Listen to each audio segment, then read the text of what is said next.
live on both platforms now. Good deal. Um,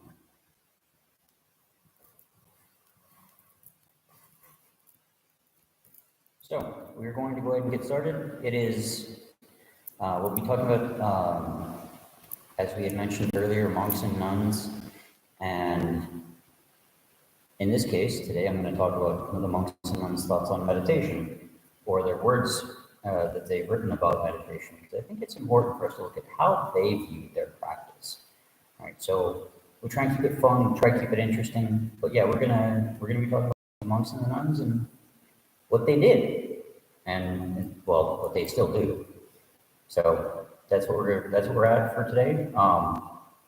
As always, Darnboots, by all means, feel free to post topics, themes, ideas, whatever you see fit to whatever's on your mind, and we will go ahead and get started. So.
Adiyampi Dhammam Saranam Gacchami.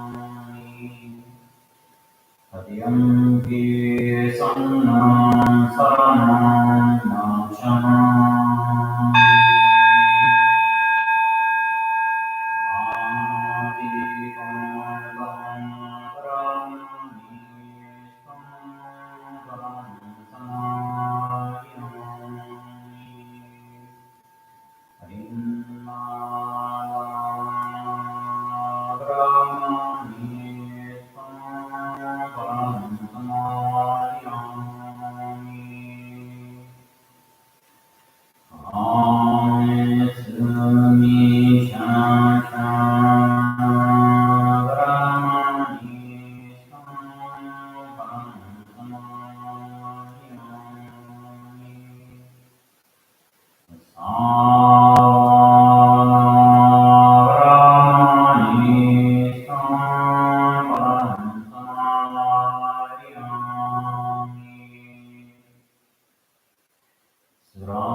So we're going to go ahead and move directly into the meditation. Do feel free, if you're watching this after the live stream is finished, do feel free to pause, take whatever time you want to meditate, and then come back. For those who are watching live, just bear with me. I think we'll only do about 10 today. I think that's fair. So we'll do a 10-minute meditation, and then move into the Dharma readings and Dharma talk. So.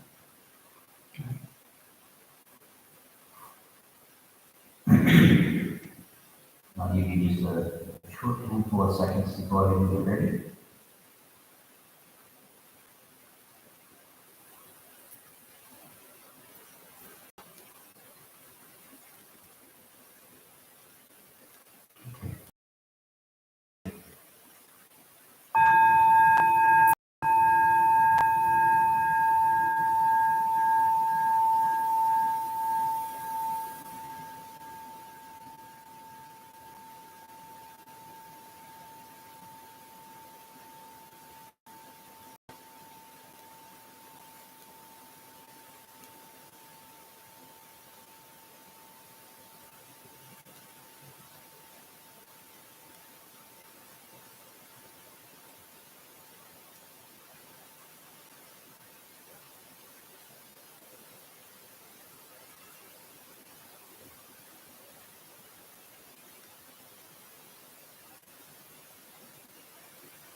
Okay.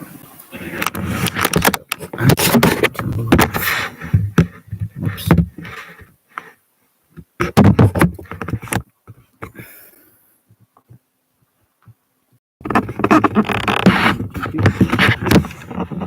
I'm gonna move you guys over here because I think we're gonna get better acoustics. We'll probably move you guys back as soon as we're done. But yeah. So let's go ahead and start. I'm gonna start way back with the monks and nuns of the Buddha's time, and then I'm actually going to move forward. So the first passage that I'm going to read is actually, I was going to read some Chulavantika, but realistically, all I can do is with that one, without it being an entire sermon unto itself, just by itself, would be to read through Dhammapada verse 25, where it says, essentially, through effort, one can make of oneself an island that no wave can shake, basically that one is completely composed, and that effort is meditation, whatever type of meditation that might be, whether that's Chulavantika sweeping meditation, or whether that's sitting meditation, or any other kind of meditation, walking meditation, but it's a bunch of that too. In some of the later traditions, chanting meditation became the big thing, so that's a thing too, right? You can definitely do that. So, and let's look at Chulavantika as an example. Very anxious, not able to do any of the normal practices, not able to learn anything. And he got to a point where he was actively tranquil, serene, and he had insight. He developed those things through meditation, right? So he developed a kind of calm peace, which is pretty beautiful, right? So I'm going to give that one, I'm going to leave that example to itself, and I'm going to move on to one of the Buddha's nuns. This particular one is just one of the 2 verses. So it's not super long. In fact, it's quite short. And this is from the nun. Actually, I could read 2 of these, but they're both almost exactly the same. So Chitta and Metika, Venerables Chitta and Venerable Metika, they both had a very, very similar kind of thing going on, where I'm pretty sure they were both sisters, and who were they? Am I misreading? Am I forgetting that? At any rate, the main point here is that they both have a very similar experience with meditation, and as they kind of go about describing what meditation did for them, we can kind of see a lot of the value. We can see a lot of what it meant for them to kind of actually practice, right? And so here we have 2 nuns. First, Venerable Chitta. Even though I am emaciated, exhausted, and very weak, still I go on, leaning on a stick, climbing the mountain. I have thrown off my outer robe, turned my bowl over, leaned against a rock after splitting open the mass of mental darkness. Right, so she's talking about her meditation brought her to this, she's talking about the mountain, and she's kind of referring to enlightenment, right? Could it have been like on an actual mountain? Maybe. I don't know. I wasn't actually physically present at the time, so I don't know. But the beautiful part about that is, with using the, climbing on the mountain as kind of like a metaphor for reaching enlightenment, reaching the kind of pinnacle, reaching the peak of the spiritual path, right? She was emaciated, she was exhausted, she was weak. And sometimes when you go through very advanced periods of meditation, with very, very, very deep periods of meditation, it will feel a little bit like that. You will feel a little bit exhausted because the effort, especially while you're still climbing that mountain towards enlightenment, you're not there yet, but you're still climbing that mountain. There's still going to be a lot of random thoughts coming up. There's still going to be a lot of things that you have to deal with, and that those things that you deal with have to get dealt with by means of effort, by means of continued practice. And it's really key that that's a huge deal here. All right. So as she's climbing the mountain, she's leaning on her stick, right? Her little staff. So she's leaning on her stick. She's climbing this mountain. She's going up. She's going up. She's going up, and eventually she gets to the point where she reaches the pinnacle. Right. So she throws off her outer robe. Obviously, there's an inner robe as well. So we're not talking about anything weird. So she's thrown off her outer robe and turned her bowl over, which says, "I have reached the goal. There's nothing left." Right? I have finished. With a bowl, right? You would turn it over after you would finish the meal, right? So I have finished. I've reached the goal. I'm done, right? And she says, "I leaned against a rock after splitting open the mass of mental darkness." Now, splitting open the mass of mental darkness required a lot of effort, right? You don't just randomly just walk up and like, boop, split. It doesn't work like that. It does not. That's not how that goes, right? So she did the effort. She put in the effort. She did the work. She dealt with whatever had to be dealt with, and now she's there. And it's super calm, it's super mellow, super gentle, right? So let's compare that to Venerable Mantico, who had a very similar experience, right? "Even though I am suffering, weak, my youth gone, still I go on, leaning on a stick," talking about the spiritual path to enlightenment, to reaching the peak, right? To reaching that pinnacle, to reaching the end of the spiritual life. The spiritual goal, reaching that goal. Right. So she says, "I threw off my outer robe and turned my bowl over. I sit on a rock." And here we see slight differences, right? Because Venerable Chitta leaned against a rock, and here Venerable Metika sits on a rock, right? And what she says next is super, super key, and it's super simple. So, "I threw off my outer robe and turned my bowl over. I sit on a rock, my heart is free. The three things that most don't know are mine. What the Buddha taught is done." That's a pretty powerful meditation, right? She has reached this pinnacle. She's reached the peak of this mountain, this spiritual mountain. And we see the metaphor of the bowl being turned over as well, right? So that the bowl is now empty. There's nothing left inside it, which is kind of a nice little gesture to say, "I have no more lives left to live. This is my last one. This is finished. This circle of samsara is finished." And she says so that as she's sitting on this rock, her heart is freed. Why? Because she knows the three things that most don't know, right? This is the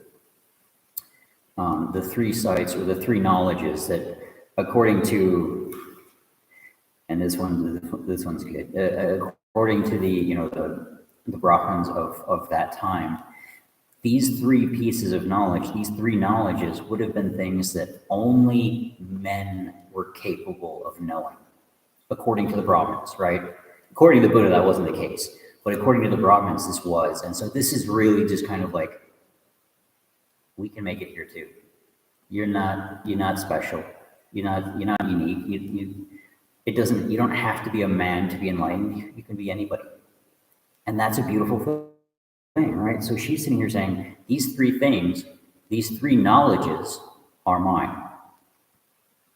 She possesses that knowledge, right? So she doesn't have any possessions as a nun, but she does possess knowledge, and that's important. So as she possesses these three knowledges, she gets to say, what the Buddha taught is done. What the Buddha taught me, I have completed. I have reached that pinnacle. I have reached that spiritual goal. And the way that it's phrased here, the way that the way that it's stated, she's saying, right, even though she's suffering and her youth is gone and she's old, she's still, she went up the mountain, she climbed, she turned her bowl over because she had already reached the spiritual goal. She sits on that rock and her heart is free. That's got to be have you ever had that experience where you just feel like your heart is like something was weighing on you, some part of your life was just weighing on you, things were just heavy, life was heavy, life was full of, all the things, and now they're gone, and you're free, and you get to do as you see, right? You get to do as you see fit, and that freedom is powerful, right? That freedom that comes from this meditation, I would say that kind of constitutes a bit of a joyous experience, right? That's a pretty powerful expression of, or maybe not joy, but at the very least, kind of like a satisfaction at a job well done, right? You can rest now because you can relax now because the work is done, right? The work is complete. You can take a step back and look at it and say, all right, yeah, we're good now. Yeah. And that's pretty, I love that. I think that's pretty awesome. So now we're moving a little bit forward in time, in fact, quite a bit in time. So next one I'm going to read is from Thich Nhat Hanh, who talks also about meditation a lot. And I have a particular passage that I want to read from his teachings, which I think is important, right? Enjoying sitting, right? So here we have meditation as being calm and tranquil, meditation as kind of like letting out that satisfactory kind of relaxation, right? That kind of like that freeing experience, that liberating experience. And here we have Venerable Thich Nhat Hanh. Sitting meditation is also an opportunity to heal and to create moments of joy. It's not a time when you force yourself to sit there, waiting for the bell announcing the end of the sitting. That would be a waste. These are very rare, very precious moments of life, moments you will never get back again. Many people in the world don't have time to sit and do nothing like that. They consider it to be uneconomical or a luxury. They say time is money.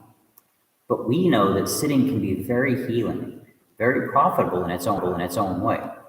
So we have to learn how to enjoy every moment of our sitting, how to breathe, how to sit, so that every moment of our sitting can be nourishing and healing, right?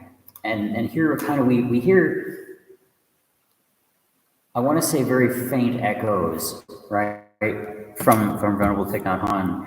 Right, so we start off, it's very calm, it's very peaceful, it's very, what would the word be? I think I used satisfactory, right? Kind of like this, there's this kind of like inherent release that comes from meditation. And here, Venerable Thich Nhat Hanh is saying, it's also very healing. As we reach this relaxation, we can start to heal, we can start to grow. We can, and it's really powerful, right? That's a pretty powerful state. That's a pretty powerful thing. And he also says it's incredibly joyous, right? It's a time where we appreciate life, where we can just kind of have that relaxed appreciation and say, okay, this is good. We're doing important stuff. It may not be economically important. In fact, just sitting there, for a lot of people, they would look at it exactly like he's describing it. Oh, it's uneconomical, it's unprofitable. That's not what we're doing, and that's not actually the reality there. The reality is it is super profitable on a very, very different level, on a very spiritual level, on a very actually a very physical level as well, because as we meditate, right, there are a lot of healing benefits associated with meditation. Pain reduction, stress reduction. It lowers cortisol and related parts of the stress response in the body. It does all of these amazing things. It lowers the risk of certain, like, I remember seeing a study that it lowers the risk of heart disease and lowers the kind of, what was it stroke, or was it straight up like heart attacks? Something along those lines, right? So we have a very physical benefit, very physical profit that we gain from doing this practice.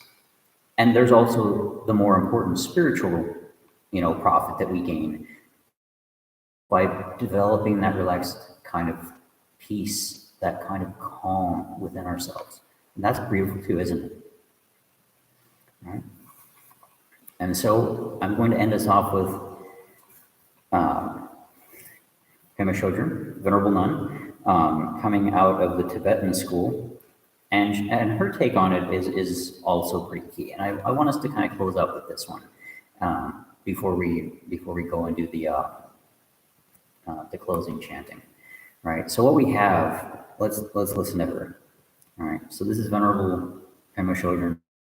Courage to stay with our vulnerability is news that we can use. Sitting meditation is our support for learning how to do this. Sitting meditation, also known as mindfulness awareness practice, is the foundation of bodhicitta training. It is the home ground of the warrior bodhisattva. Sitting meditation gives us a way to move closer to our thoughts and emotions and to get in touch with our bodies. It is a method of cultivating unconditional friendliness toward ourselves and for parting the curtain of indifference that distances us from the suffering of others. It is our vehicle for learning to be a truly loving person. Gradually, through meditation, we begin to notice that there are gaps in our internal dialogue. In the midst of continuing talking to ourselves, we experience a pause. As if awakening from a dream, we recognize our capacity to relax with the clarity, the space, the open-ended awareness that already exists in our minds. We experience moments of being right here that feel simple, direct, and uncluttered. She is completely echoing exactly what her four sisters, right? That's exactly what they're saying. With the talk of going up, climbing the mountain, turning the bowl over, right? They experienced moments of being right here that felt simple, direct, and uncluttered. That's what they were experiencing. And it's very relaxing, it's very powerful, and it's at the same, it's both relaxing and invigorating at the same time, right? It's that kind of weird experience where you get that, and it's simple and it's direct, without the clutter. It's just there. It's just there, right? This coming back to the immediacy of our experience is training in unconditional or absolute bodhicitta. By simply staying here, we relax more and more into the open dimension of our being. It feels like stepping out of a fantasy and discovering the simple truth. Again, that's exactly what her sisters from ages long past were seeing, right? That's exactly what they were talking about, right? Coming back to this simple awareness, out of a dream, to see reality and say, oh, this is what it is. Okay. And so as we meditate, the more we meditate, the more we do this practice, the better we get at it, the better we understand just how this actually feels, just how this actually, just what this experience really is. And so that's exactly what we have with meditation. It's incredible, right? That we can, this relaxation, right? And venerable, and that's pretty powerful, I would say, right? We have this capacity. We have this losing internet. Let me go ahead and finish. Thank you guys for watching. Do please put in